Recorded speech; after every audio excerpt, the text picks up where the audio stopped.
Voilà. Merci Cynthia, cher Thaï, cher Sangha.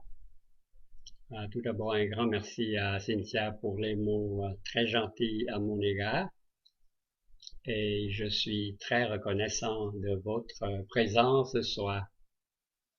Est-ce que vous m'entendez bien?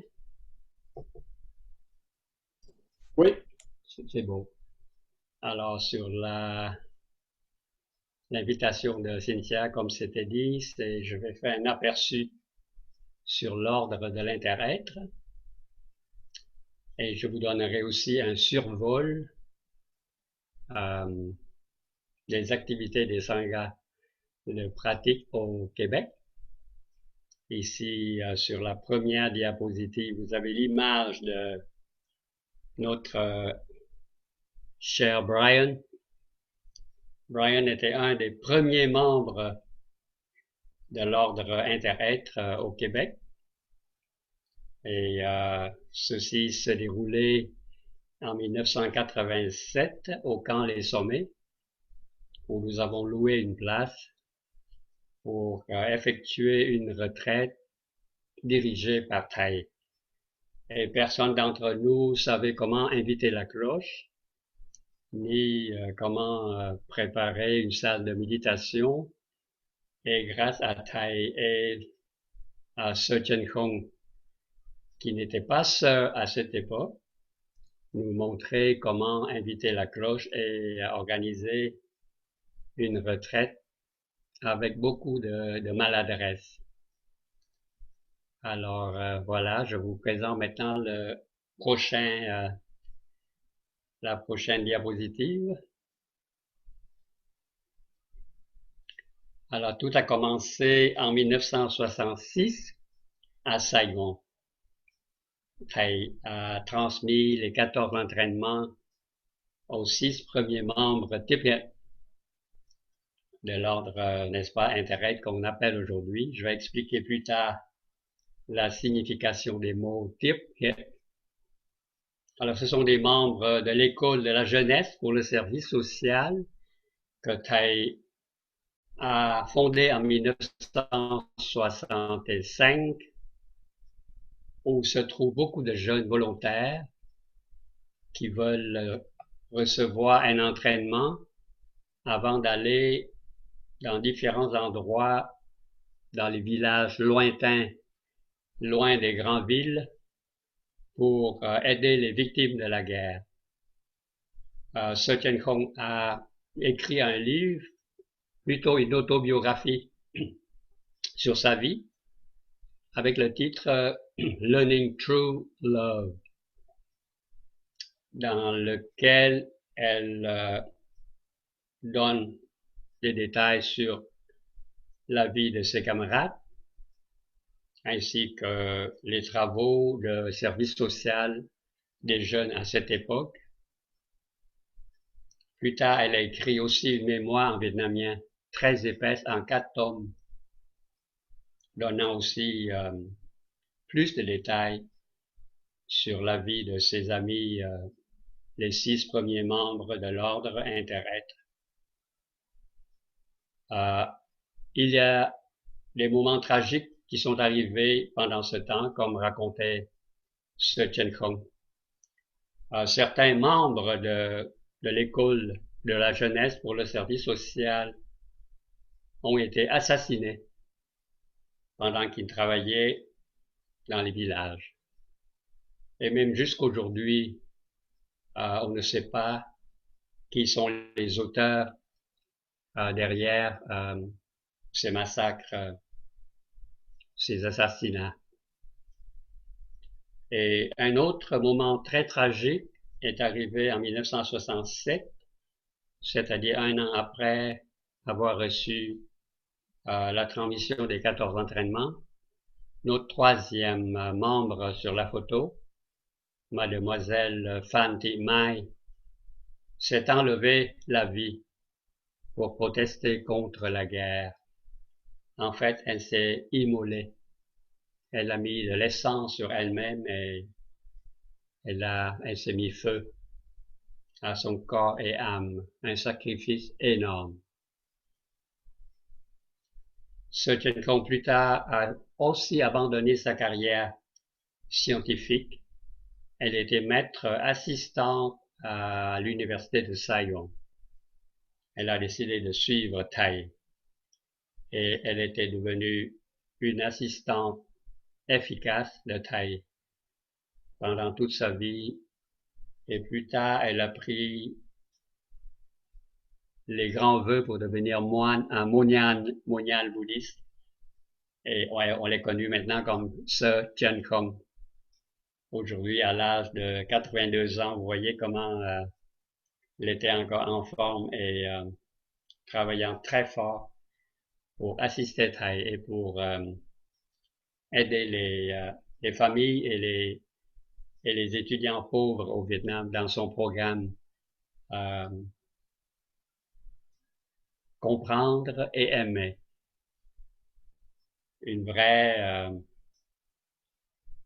Un vrai emblème d'une bodhisattva, très exemplaire. Alors, je vais passer maintenant à la 3e diapositive.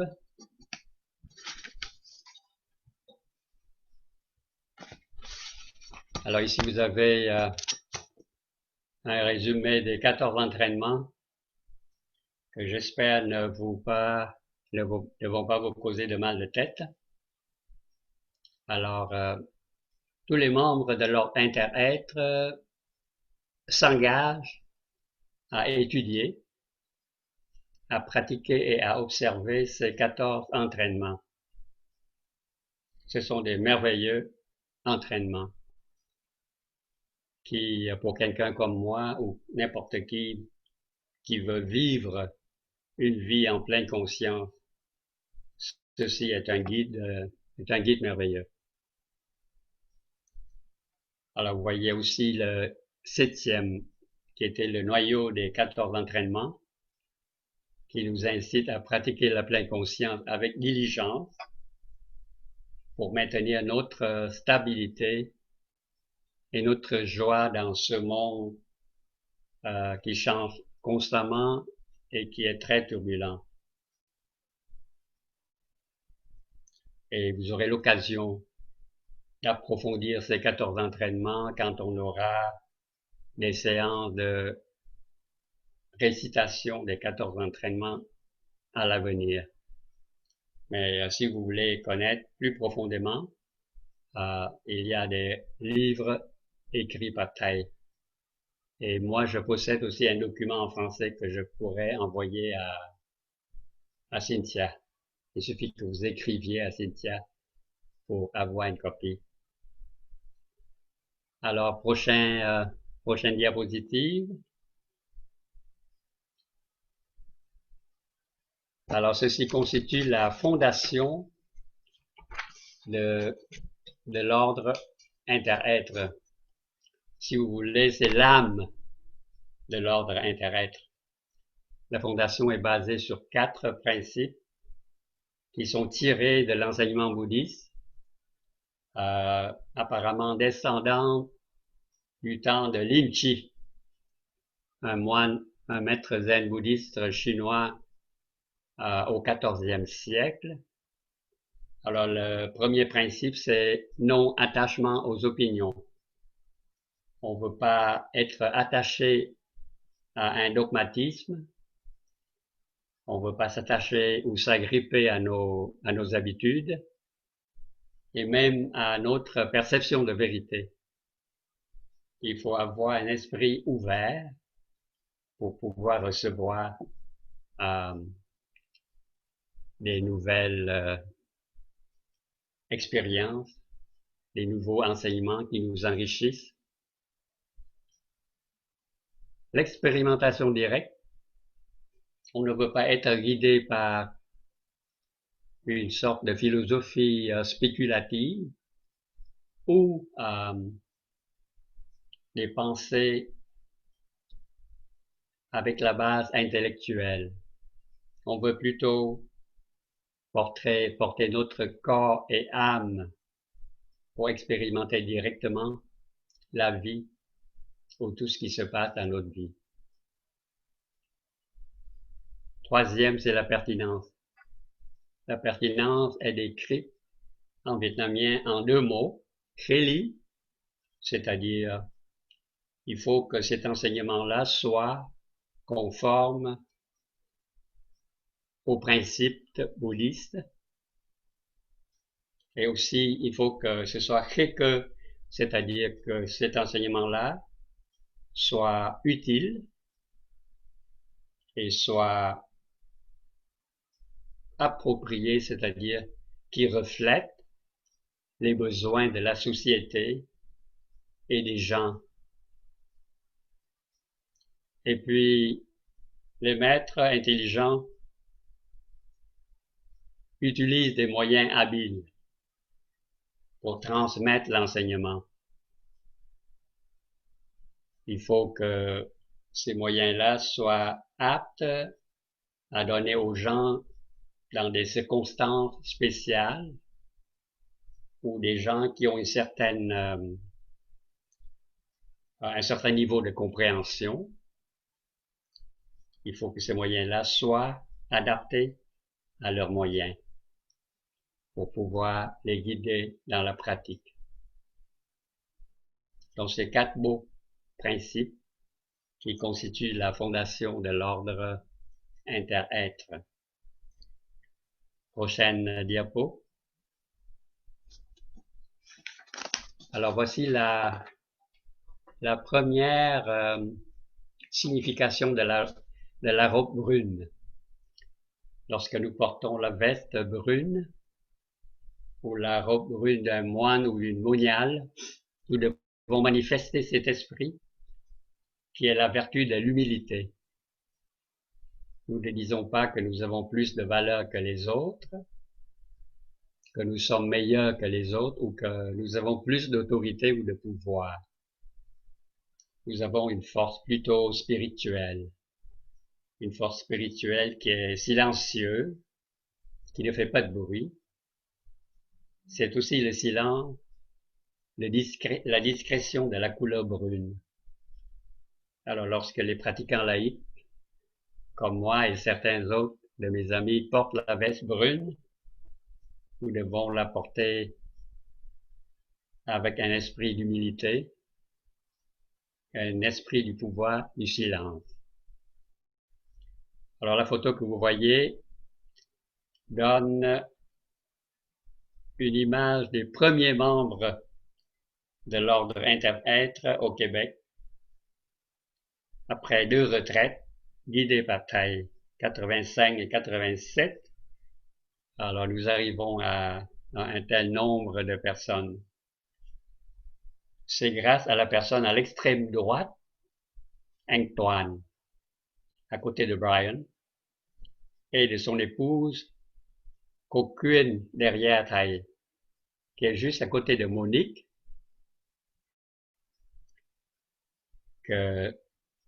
qui ont su inviter Thay au Québec, parce que les deux sont allés au village des Pruniers 1 année avant pour vivre la méditation là-bas, et ils voient que c'est tellement bon pour eux et ils ont invité Thay. Et c'est comme ça que Thay est arrivé au Québec, grâce à Anh Tuan et Chị Quyên. Et les deux sont aujourd'hui en Californie. Ils vivent là avec leur sangha Nụ Hồng, qui s'appelle en français une fleur de rose. Alors voilà, vous voyez aussi le jeune Vinh avec des cheveux encore tout noirs, et aujourd'hui la couleur a changé grâce à l'impermanence ou à cause de l'impermanence. Prochaine diapo. Et voilà, Thay est venu au Québec pour la 3e fois en 1994. Le village des Eras est en construction. Vous voyez comment l'état de la salle de méditation avec plein de, comment dit-on, de fibres de verre. C'est des isolants qu'on a mis sur le mur. et a donné son cours devant tout le groupe. Et puis, sur une photo, vous voyez aussi le groupe de construction du village. On voyait Chen Hui, Claude, M. Tong, Ki, et aussi oncle Chen Hoi. À l'extrême gauche, c'est le fils de Ki, et à droite, c'est mon ami de Québec, Sun, à cette époque. Et puis, M. Tong, comme vous voyez sur la photo à droite, en bas, à cette époque-là, il est allé partout dans les différents sanghas afin de parler du projet de Village des Érables et aussi de pouvoir cueillir des fonds ou des dons de différents sanghas pour pouvoir financièrement arriver à construire ce village. Voilà, prochaine diapo. Alors ici, ça vous donne une autre image de profil du bâtiment physique du village des Érables. Tout en haut, on voit que le oncle Chen Hoi, qui est décédé il y a 1 an et demi, à l'âge de 96 ans. C'est un frère, un monsieur incroyable. Il a rebâti sa vie à l'âge de 60 ans, quand il est arrivé au Québec comme réfugié, faisant partie de la vague des Boat People. Et une expérience vécue tellement riche, il nous procure des enseignements venant de sa sagesse. C'était formidable de la voir. À droite, c'est Chen Ke, un maître enseignant aussi très chevronné, qui a fait vivre des moments heureux à beaucoup de monde. Et Chen Hui, malgré qu'on ne parle pas beaucoup de Chen Hui au village, mais il était parmi les premiers dirigeants du village. C'est grâce à lui que la construction a pu être suivie et coordonnée d'une façon merveilleuse. Le Chen Hui nous a quittés quelques années plus tard pour fonder la maison de pleine conscience à Montréal, qui est devenue aujourd'hui l'Institut de pratique de la pleine conscience appliquée à Montréal, l'IPCAM. Et notre chère Madame Young, qui est vraiment comme notre maman, elle s'occupe de tous les bons repas au village. Elle est une vraie bodhisattva. Elle donnait beaucoup de temps et d'énergie et d'amour à ce qu'elle fait. Alors, vous voyez une image aussi des gens qui s'assoient dans une retraite. Et puis, au fond, c'est l'image du bâtiment du village des Érables à Saint-Étienne de Bolton, ou plutôt à Bolton West, pendant l'hiver. Prochaine slide. Alors, cette image est une image historique, vraiment historique. C'est un des moments les plus heureux dans ma vie, où j'ai pu assister à la cérémonie de prise des 14 entraînements par 11 personnes de la Sangha Sentier de la Rivière de Québec. Et cette cérémonie a eu lieu à Saint-Antoine de Tilly lors d'une retraite organisée par les amis de cette Sangha. C'était vraiment incroyable. Ces 11 personnes de la Sangha de Sentier de la Rivière à cette époque n'ont jamais rencontré Thay. Et seulement par le vécu, en lisant ses livres, en écoutant ses enseignements, en pratiquant, en participant à des retraites, que leurs cœurs ont bougé, de telle sorte qu'ils sont allés à l'avant en prenant le vœu de pratiquer les 14 entraînements. C'est plus que merveilleux. Prochaine diapo. Alors, je vous donne rapidement les significations du mot type. Alors, type, ici, possède trois significations. Recevoir. Nous recevons la sagesse de nos ancêtres. Nous recevons les enseignements de nos maîtres spirituels. Et puis, nous essayons de continuer la pratique et poursuivre le cheminement tracé par nos ancêtres spirituels. Et nous promettons de vivre en contact avec les merveilles de la vie qui nous entourent et qui nous nourrissent, mais nous nous mettons en contact aussi avec nos souffrances pour la transformer. Prochaine diapo.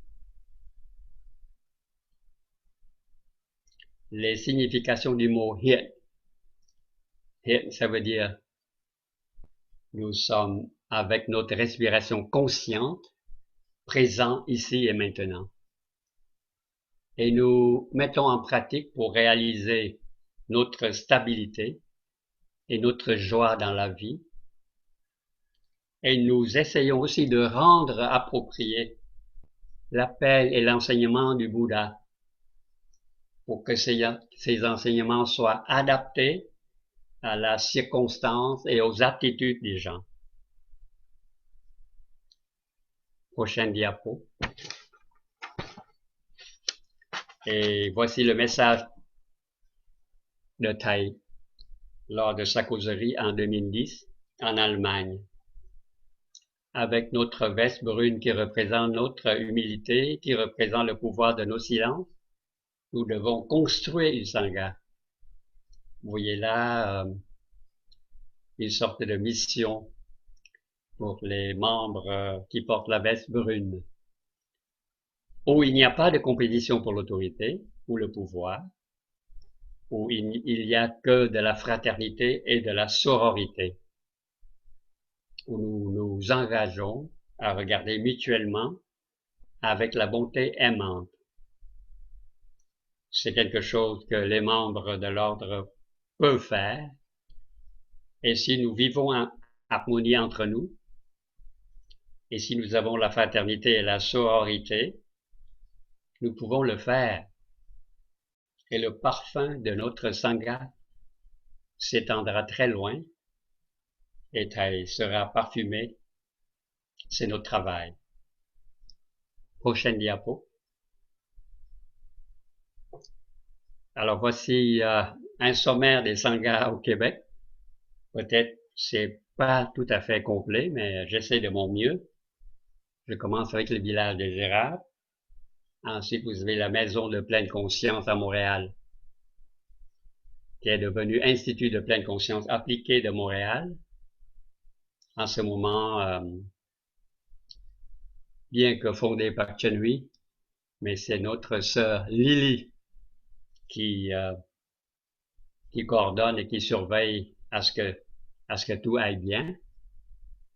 À Québec, nous avons le Sentier de la Rivière, avec la présence de notre cher ami Claude de ce soir.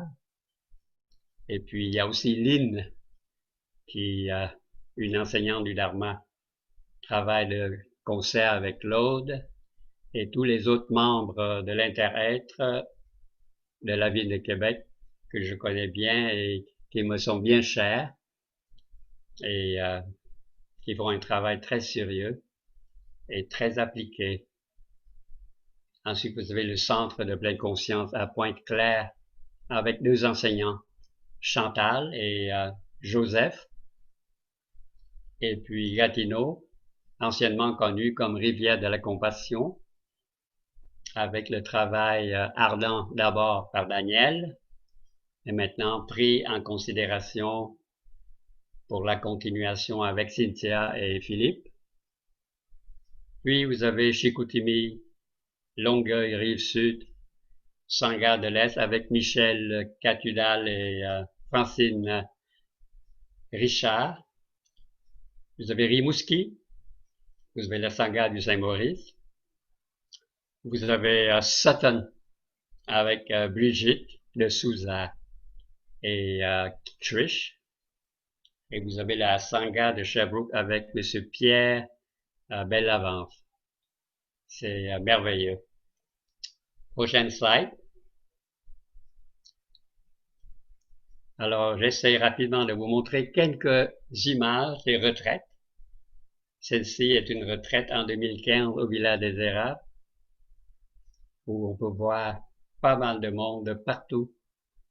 On voit Cynthia, on voit Philippe, on voit Laureen, Brenda, différentes personnes de notre sangha.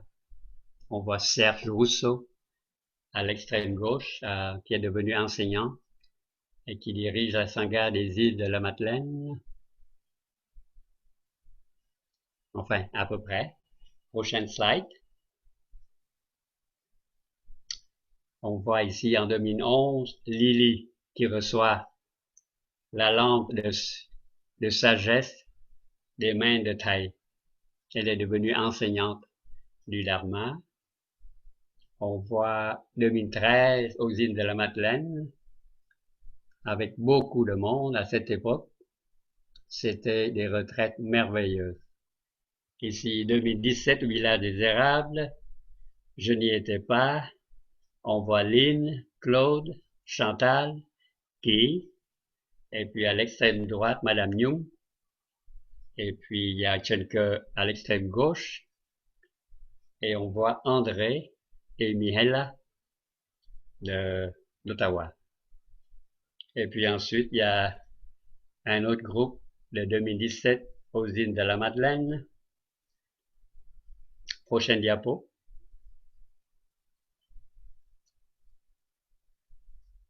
Retraite aux îles de la Madeleine en 2019, où il y a un peu moins de monde, malheureusement. Alors, vous voyez à l'extrême droite, Louise Matt, de la Sangha de Québec. Elle a quitté Québec et elle habite maintenant aux îles de la Madeleine. Elle est devenue une personne un peu en bas, en robe brune. Voilà, et elle organise toutes les retraites. Elle travaille tellement fort.